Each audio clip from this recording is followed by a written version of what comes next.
Hola, buenas tardes. Hoy vamos a hablar sobre la historia de Marruecos un poco, ¿vale? Como sabemos, el reino de Marruecos, bueno, como reino no, sino como imperio de Marruecos, fue fundado exactamente en el año 789 después de Cristo, que es cuando Marruecos en este caso se separó del imperio omía, que es el imperio árabe, el cual invadió el norte de África, que como sabemos son en este caso bereberes y lógicamente musulmanes. Y el primer imperio que se funda como imperio musulmán marroquí es el imperio almoravidí.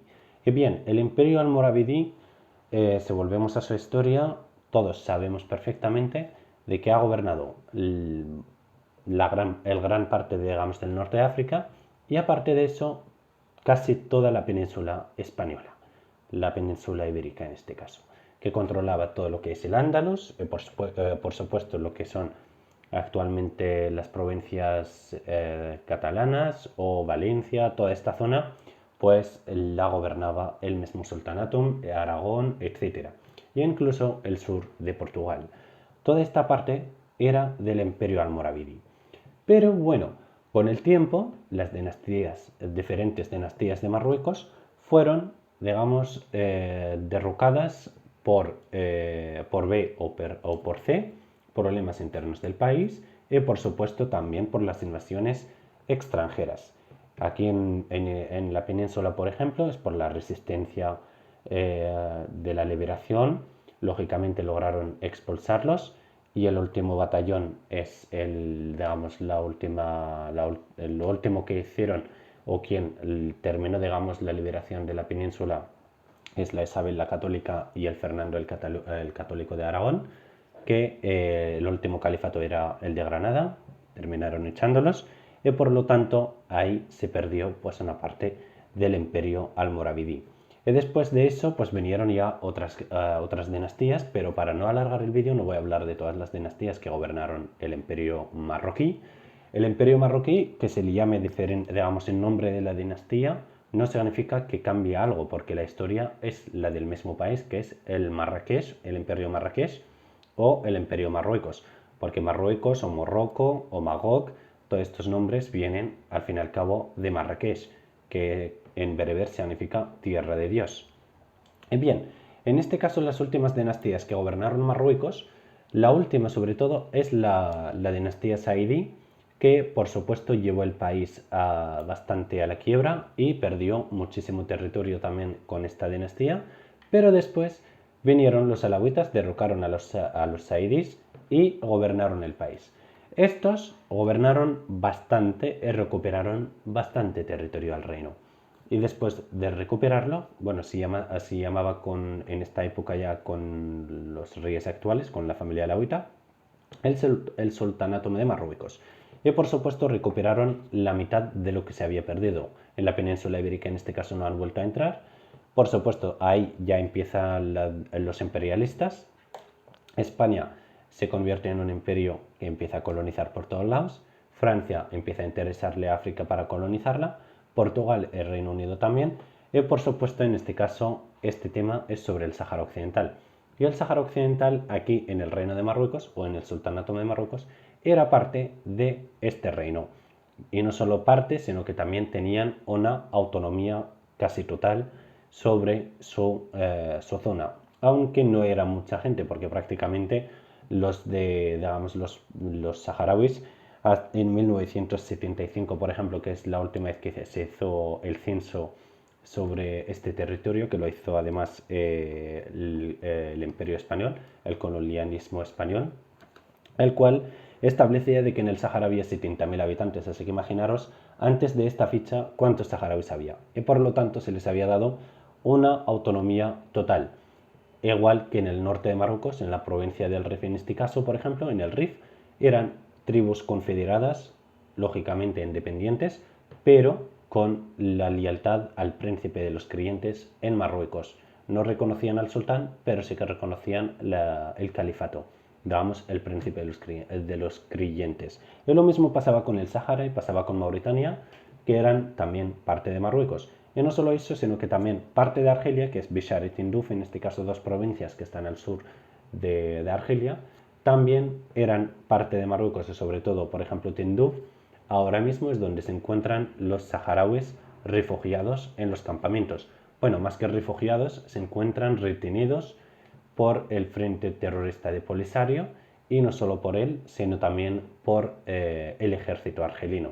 Y por supuesto, digamos, están en una miseria gracias a su, digamos, a su comunismo y a las fuerzas, en este caso supuestamente de seguridad de Argelia, que es el ejército dictatorial que está gobernando ese país.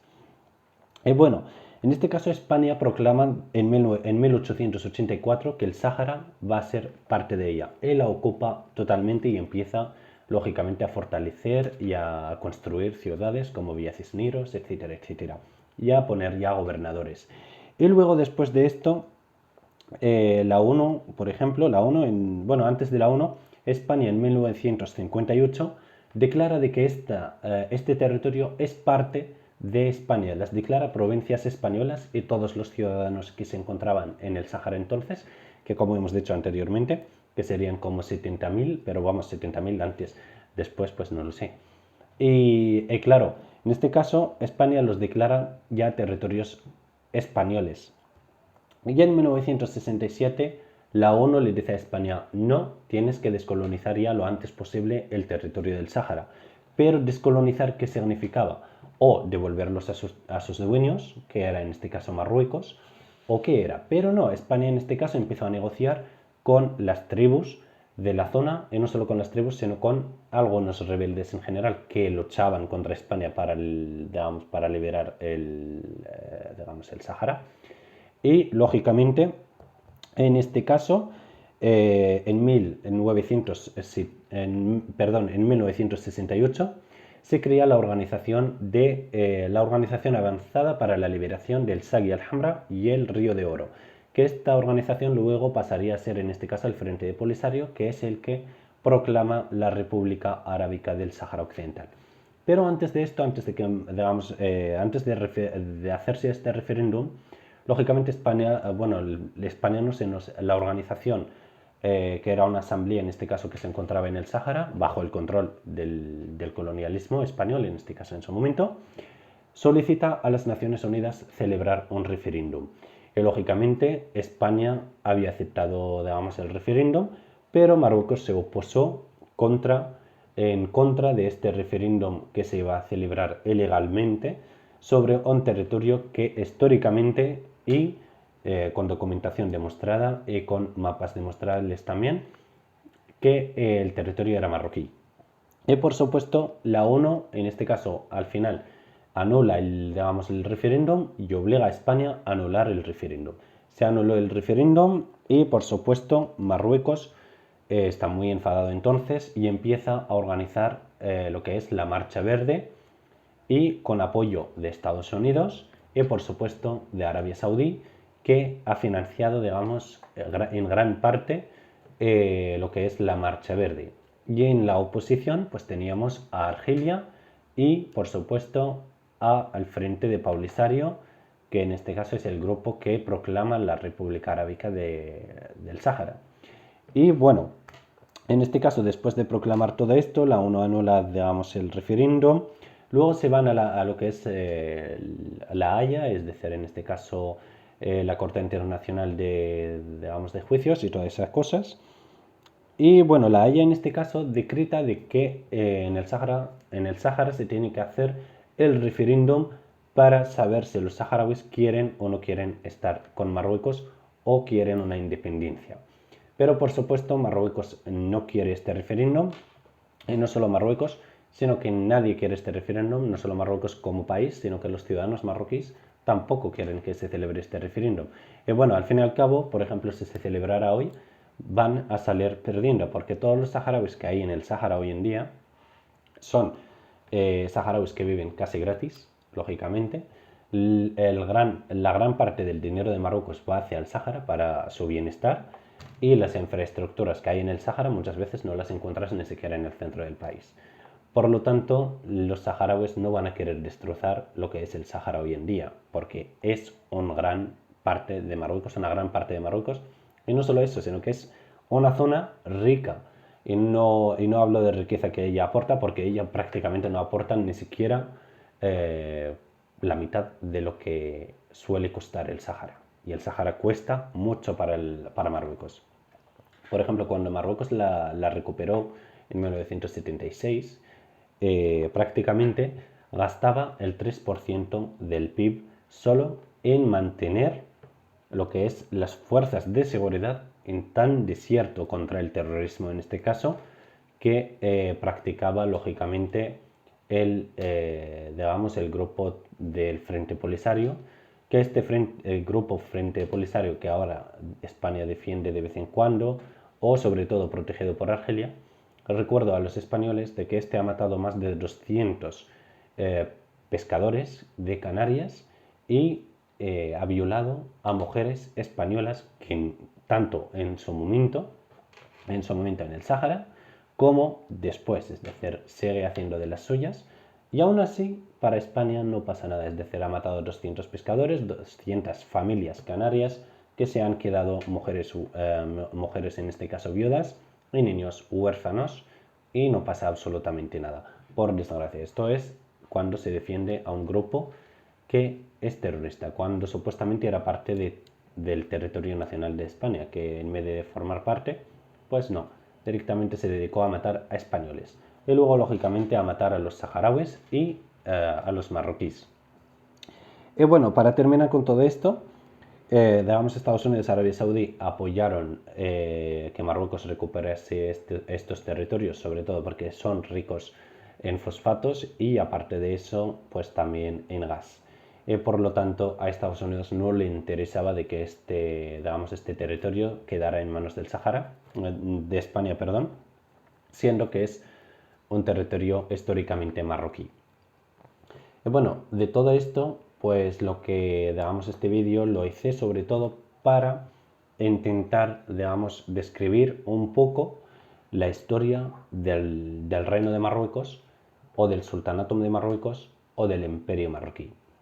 Porque mucha gente dice no, porque el Reino de Marruecos no existía. Sí, existía. Se llamaba de otra manera, pero es el mismo. Es el mismo país marroquí. País de Marrakech, el Reino de Marrakech o el Sultanato de Marrakech. Que le cambies el nombre no significa que le cambies la historia es la misma. Y en Marruecos es el mismo. Y hay políticos que reclaman, por ejemplo, el Partido Independentista de Marruecos, hasta hoy en día reclama el Gran Marruecos, no solo reclama el Sáhara, sino que reclama hasta las dos provincias que están bajo el control de Argelia, las cuales Marruecos reconoce como parte de Argelia ya, y por supuesto a Mauritania también la está reclamando este partido, siendo que Mauritania la reconoce Marruecos como un país soberano y independiente desde 1976 también. Por lo tanto, digamos, aunque ese partido esté reclamando esos territorios, no los va a conseguir porque es imposible.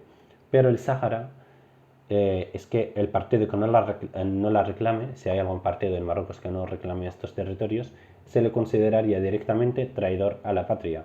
Y los ciudadanos marroquíes, todos estamos unidos en esto, tanto los rifinios como los digamos, del centro del país, como los propios saharauis que viven y disfrutan de su marroquinidad dentro de su Marruecos. Y como siempre digo yo, si quieres luchar por una causa justa dentro de tu país, entra a tu país y negocia, dialoga y consigue lo que quieras.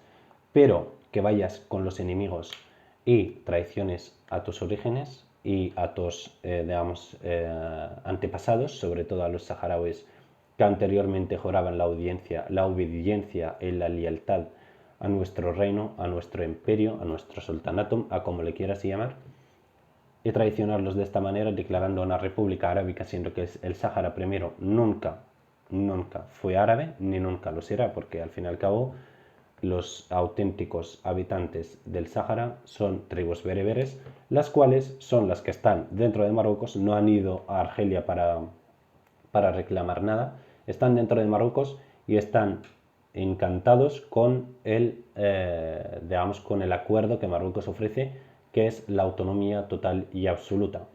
Por lo tanto, quien solicite más que eso no lo va a tener. Y si Marruecos algún día, es decir, ya sea el rey o el gobierno o algún partido en concreto, dice que sí, vamos a hacer lo que sea para, digamos, vamos a darles la independencia a estos, nadie lo va a permitir. Nadie. Es decir, el pueblo de Marruecos no va a permitir algo que se llama independencia del Sáhara.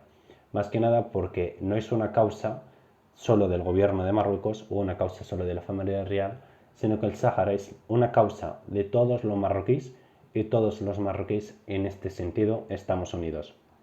Por ejemplo, muchas veces estoy viendo de que hay, digamos, independentistas del norte, del Rif, hay muchos independentistas también, pero no armados ni van en contra de, digamos, de todo lo que es nuestra historia, sino que luchan sobre sus derechos, igualdades, más, digamos, más igualdad social entre el Rif y Marruecos, pero nunca los verás cogiendo armas. Y estos independentistas, por ejemplo, del norte, ninguno de ellos apoya lo que es la República del Sáhara. Lo contrario, ellos, aunque sean independentistas y contra Marruecos, apoyan también lo que es el Sáhara marroquí y así lo será para siempre. Es decir, ni los rifiños, que son siempre problemáticos con Marruecos, ni los rifiños reconocen a este territorio. Por lo tanto, imagínate a esos marroquíes del centro del país, que son más marroquíes que cualquier otro marroquí. Y bueno, pero para al fin y al cabo, todos los marroquíes somos iguales. Es decir, el norte, el sur, el centro, Sus, Atlas, el Garb, Sharq, todos somos marroquíes y todos vamos de la misma mano, y el Sáhara siempre vamos a decir de que es marroquí y no necesitamos elecciones ni de que otros estados ni que justicia internacional nos diga no, es que no es vuestro, sino que es una república, siendo que nunca existió un país que se llama el Sáhara Occidental, ni existió un país que se llama el Sáhara, punto, ni tampoco existió España en el Sáhara. España estuvo en el Sáhara porque la tenía oprimida y colonizada en su momento. No hablo de la España de hoy, y por cierto, no critico a los españoles, no critico a nadie, sino que aquí estoy dando mi punto de vista sobre este tema del Sáhara. España le interesa de que el Sáhara sea independiente, en la realidad no, porque va a ser una ruina para España, porque sería otro país más a quien tienes que pagar para que proteja tus fronteras, sobre todo porque tienes a Canarias enfrente, y estarían invadidas en pocos días por el propio pueblo del Sáhara. Porque la guerra civil que habrá en el Sáhara en caso de que se, digamos, logre esa independencia de la que tanto sueñan, va a ser catastrófica. El Sáhara se va a morir de hambre, los saharauis se van a morir de hambre, y por supuesto, ¿dónde van a buscar el refugio? Porque Marruecos tendrá la frontera cerrada, o se intentarán cruzar, seguramente sabremos lo que hacer. Por lo tanto, todos cruzarían a lo que es las Islas Canarias y disfrutarían de ellas. Esto os lo aseguro, aparte de todos los inmigrantes que vienen de lo que es el sur, digamos, de los países del Sahel o de África profunda. Todos esos lograrían cruzar fácilmente a lo que es el territorio, en este caso, de Canarias, el territorio español de Canarias. Y bueno, para terminar ya con este vídeo, lo que siempre digo, Marruecos y España, aunque se lleven mal en política, se lleven mal en muchos aspectos, al fin y al cabo son dos países aliados, vecinos, hermanos, y aliados, cuando me refiero a aliados, no me refiero a militarmente, sino a aliados económicos. Por lo tanto, a ninguno de los dos le conviene de que haya este conflicto, ni tampoco que haya esta independencia absurda que hay tanto en el Sáhara. Digamos, 70.000 habitantes se fueran, por ejemplo, yo que sé, 5 millones, pues aún se entendería un poco más. Pero es que 70.000 se quieren quedar exactamente con 226.000 kilómetros de tierra marroquí. 70.000 por 226 son 2 habitantes por kilómetro cuadrado, ¿eh? Es decir, nada, absolutamente nada. Así que imagínate si el Sáhara se independizara, 226 kilómetros y 70.000 habitantes, ¿cómo protegerían, en este caso, al Sáhara. Bueno, hoy en día son 150.000 en los campos de refugiado y por supuesto son 750.000 dentro de Marruecos, los cuales reconocen la soberanía nacional de Marruecos. Y eso es lo más importante de todo, que 750.000 que se encuentran dentro de Marruecos reconocen la soberanía de Marruecos y están de acuerdo con Marruecos y aceptan todo lo que Marruecos propone, por supuesto, porque son orgullosos de ser parte de nuestro reino y de nuestro país. Y el Reino Unido de Marruecos, o Reino de Marruecos a secas, porque muchos van a decir, no, no es un Reino Unido. Para mí es un Reino Unido porque me siento orgulloso de ser parte de este Marruecos. Yo soy del norte, del Rif exactamente, pero el orgullo marroquí, el orgullo rifeño me hace aún más orgulloso de ser marroquí. Y por lo tanto, aquí termino este vídeo hoy. Y un saludo a todos. Y como siempre, os recomiendo en este caso que me hagáis un comentario de crítica, de apoyo, de todo lo que queréis. Yo estoy encantado con vosotros y con todos los que siguen el canal Samir Rifwan. Un saludo a todos.